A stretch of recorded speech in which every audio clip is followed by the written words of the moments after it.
Hi everyone, this is part 2 in this series, the video series of having a great trip, having a safe trip. In the first part we talked about preparing to travel and about packing. In this video we're going to be talking about having a really great flight, all the things that can go wrong on the flight and how to remedy all those, and then when you're in the destination country, how to stay safe. I'm going to go very quickly through this. The information is already in your travel packet that I've sent you. But just to go over it quickly, when you're on the plane, it's very important to try to stay safe on the plane so that you don't get to your destination with a cold, with the flu, with a bellyache, with just in trouble, tired, exhausted, frustrated. There's all kinds of things that can happen on the flight, and you want to remedy all those while you're on the flight to get there rested and refreshed. Let's talk for a minute about germs. Assume that the plane is just full. It's a petri dish full of germs. There's no way they can clean that plane. The last flight and the flight before that, the flight before that, they were germy, and just assume 20 different toddlers were in your seat with runny noses. There's germs. So drink lots of water, use saline nasal spray, keep your hands off your face, your eyes, your nose, your mouth. Turn your overhead vent on so that if that guy's sneezing, everybody else is getting those millions of droplets, but you, that vent that's going on is blowing those droplets away from your nose. So make sure that's on. If you have a choice, sit at the front of the plane. That's the best ventilation. If you don't worry about it. Bring an alcohol-based hand wipe. I bring it with me all the time. Assume that whatever you touch, you're going to want to wash your hands. Certainly before you eat, wash your hands. When you're eating on the plane, I don't even like to touch that drop-down table. Ugh. But if you do, wipe your hands off. Avoid touching anything. That's germs. Now let's talk about something that is peculiar to flying, and that is blood clots. You know, tennis great Serena Williams got a blood clot. Incredible shape, but she still got a blood clot from flying. It's because while you're on the plane for 8 hours, you're sitting there without moving your legs. And I don't know if you know this, but your legs are actually part of your circulatory system. There are muscles in your legs that are pumping the blood up to your heart. So when they're not moving, they tend to just slow down and get viscous. Keep your legs moving. And what I like to do is wear a compression sock. I think I've showed you this before, but a compression sock, since I've had a blood clot, I wear these on both legs. They also keep my legs warm, and I wouldn't fly without them. They're like belt and suspenders. You still want to keep moving, still want to keep doing all that. Tap your legs, move around, get up, but also wear these socks. If you get to the destination location and you feel like you pulled a muscle, I've had it before, so I know exactly how it feels. It feels like you just had a really bad leg cramp. It can be a pulled muscle. We want to see if we can get you some attention. Okay? A little bit about noise. There's nothing worse than seeing a baby all around, babies everywhere on the flight. You know they're going to be screaming. What else can they do? But if you have some noise-canceling headphones, I won't fly without them. These are Sony's. I know Bose has amazing ones. They sample the noise around you, and then they take the noise away. It's amazing when you have them on. How rested and refreshed. You put some music on. You can plug them into the music on the plane. It's very, very nice. You can plug them in while you're watching a movie as well. Nice to have. Then there's also something about traveling for 8-10 hours on the plane and having nothing to do. So plan for that time. You want to escape. You want to do things that you love to do. Do them on the plane. I bring a laptop wherever I go because I'm a photographer and I want to have those with me because I want to download pictures and take video. But also, I like to watch movies on that laptop in case there's nothing else I want to see. It's also, I like to do some work. I enjoy some work, not work, but fun work. So I bring that to do on the plane. The other thing I think that's really important, maybe a deck of cards if you like playing cards, but for me, the most important other thing to bring are books.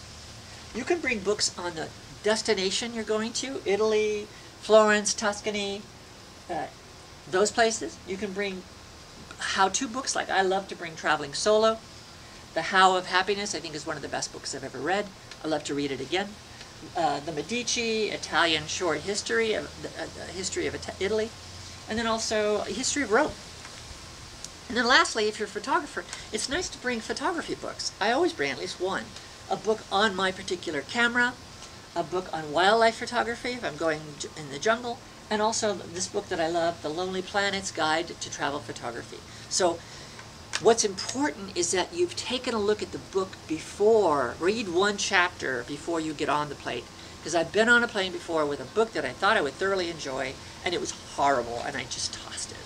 So the rest of the flight, I had no book. So just do a little sampling of it so you know you're in love with that book. Okay? You want to escape on the plane as much as you can.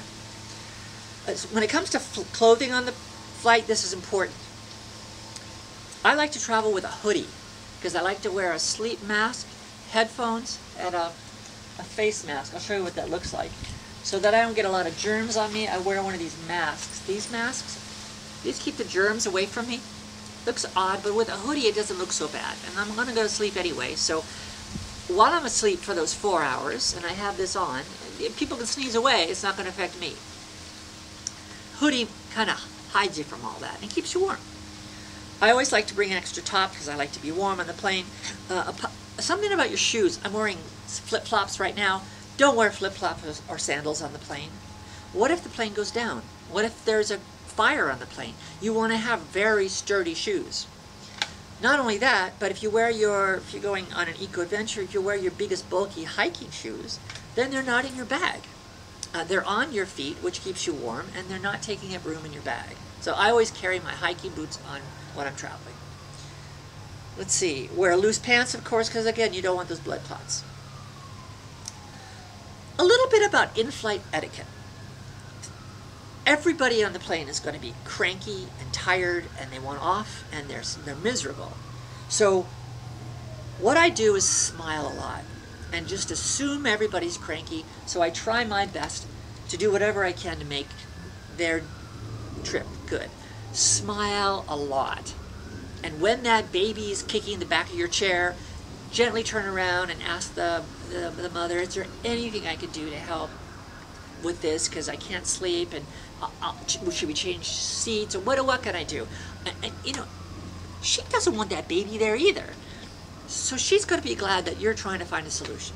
Okay? It goes for everyone on the plane. Try to be kind and nice and smile a lot. And a trick, smile a lot to the flight attendant and be very polite and sweet to them, and you'll get lots of goodies. Other people don't. You'll see around you, the people that don't say thank you, the people that don't say please, they don't get as much. They don't get the blanket or the extra water or any kind of things that you might need. Smiles go a long way when you travel. I like to have a window seat because I don't like people grabbing my seat to get into their seat in the back. So I tend to gravitate toward that so I can just be away from all the problems. Make sure when you're on the flight, ask anybody for anything politely, because again, they're probably frazzled. Let's see. Okay, now we're going to shift gears off the plane. We're going to be talking about when you're there in country. When it comes to eating and drinking, especially on eco-adventures, don't drink the water. If you're going someplace like Third World, like Borneo or even Belize, well, not Belize, but Tanzania, don't drink the water. Be careful what you eat as well. And when it comes to Bali, again, don't drink the water. You'll get Bali belly.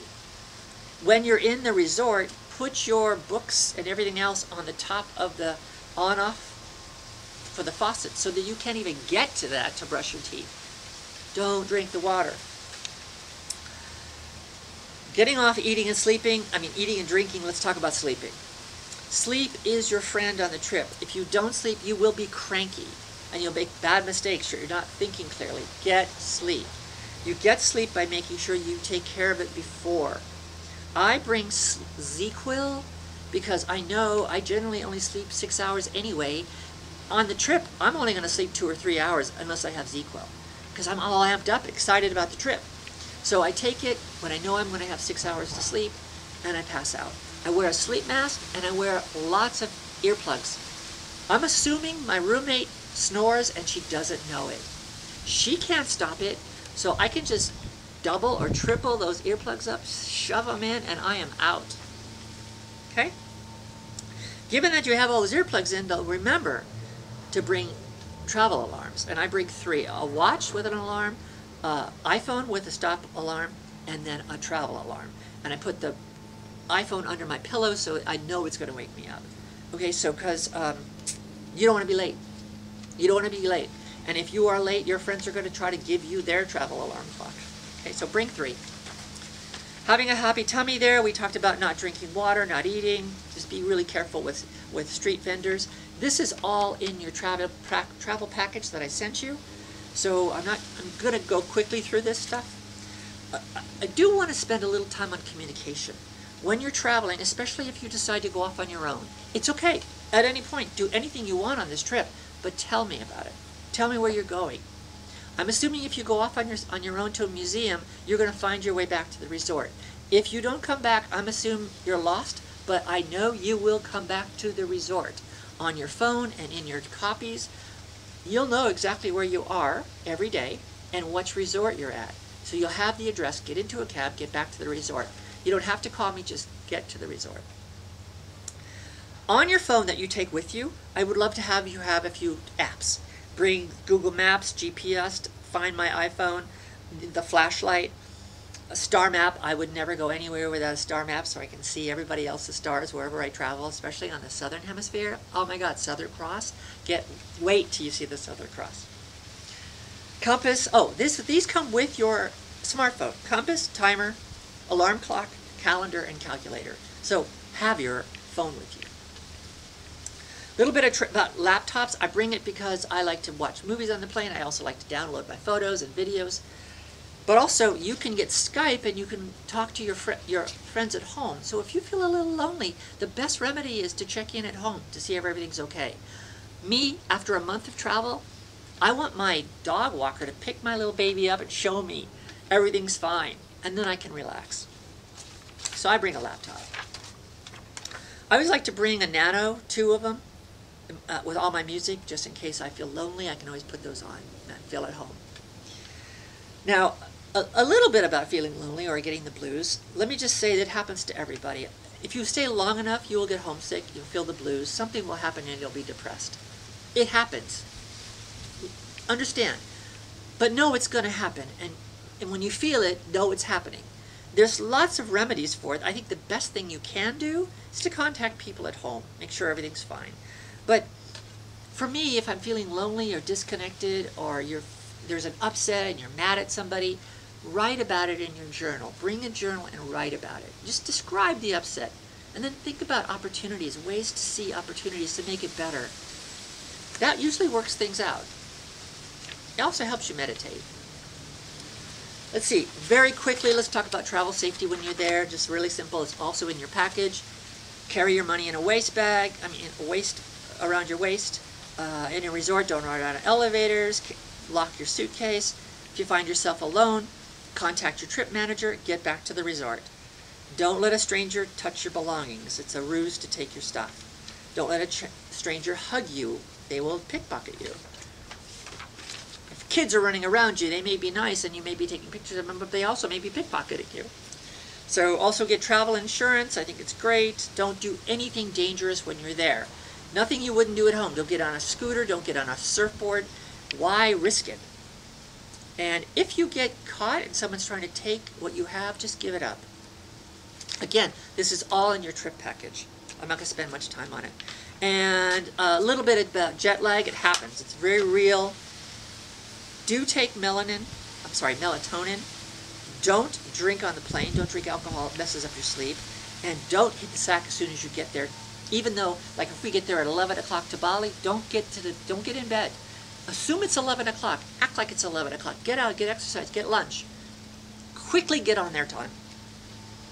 And let's see, when it comes to bugs, I'm not going to go into much detail about bugs, but I'm just going to tell you, in my travel bag, I carry all my items in this bag in a big trash bag. I always close it up.